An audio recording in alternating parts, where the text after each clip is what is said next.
Hi, welcome to Bookie.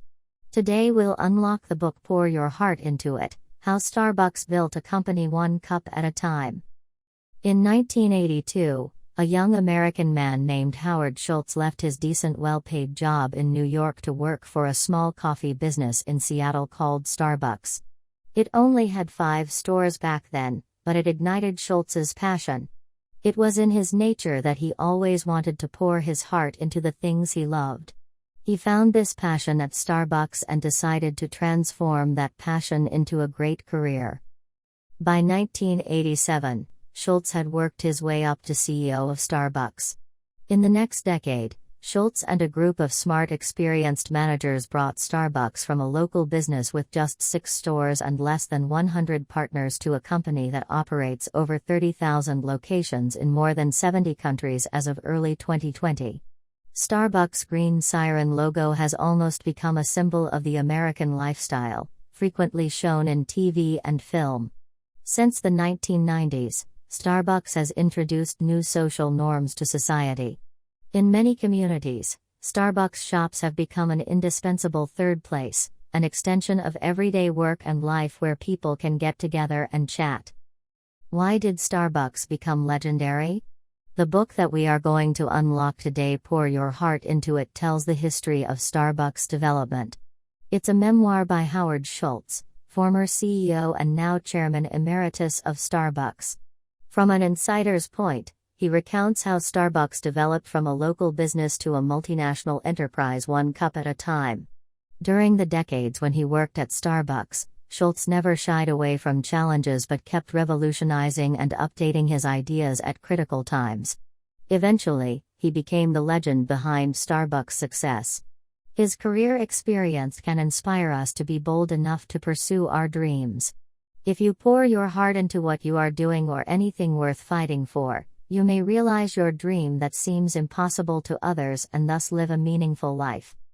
This book was co-written by Howard Schultz, former CEO and now chairman emeritus of Starbucks, and Dori Jones Yang. It is the first of Schultz's 4 books, 3 of which are about Starbucks growth. One of them is Onward, How Starbucks Fought for Its Life Without Losing Its Soul. USA Today once called Schultz the Bill Gates of the coffee business. The other co-author, Dori Yang, is an American author and journalist. She once worked for Businessweek, first as an international business editor in New York, and then as a bureau manager in Hong Kong and Seattle. Up next, we'll introduce this book in the following 3 parts. Part 1, Rediscovering Coffee. Part 2, Reinventing the Coffee Experience. Part 3, Renewing the Entrepreneurial Spirit. Let's begin with how Schultz rediscovered coffee.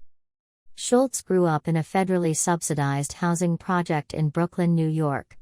It was an area of poverty and indignity where nobody would want to stay for life. Thankfully for Schultz, he got the opportunity to go to college on a football scholarship. After graduation, he obtained a job at the sales department of Xerox and took a popular training course to learn sales skills. Going forward, he put all of his effort into his work and sharpened his skills.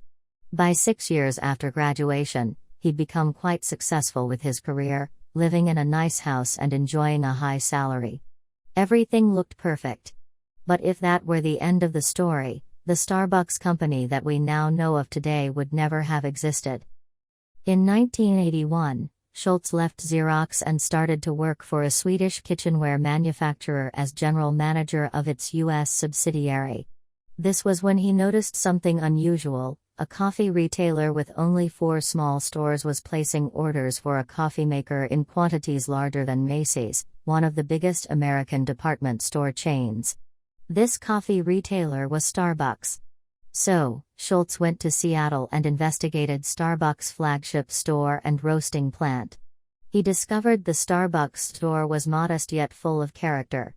It had a narrow storefront with a solo violinist playing Mozart at its entrance. Inside the store, the aroma of coffee was strong and inviting. Bins containing coffees from all over the world were lined behind the counter, and the barista performed his coffee making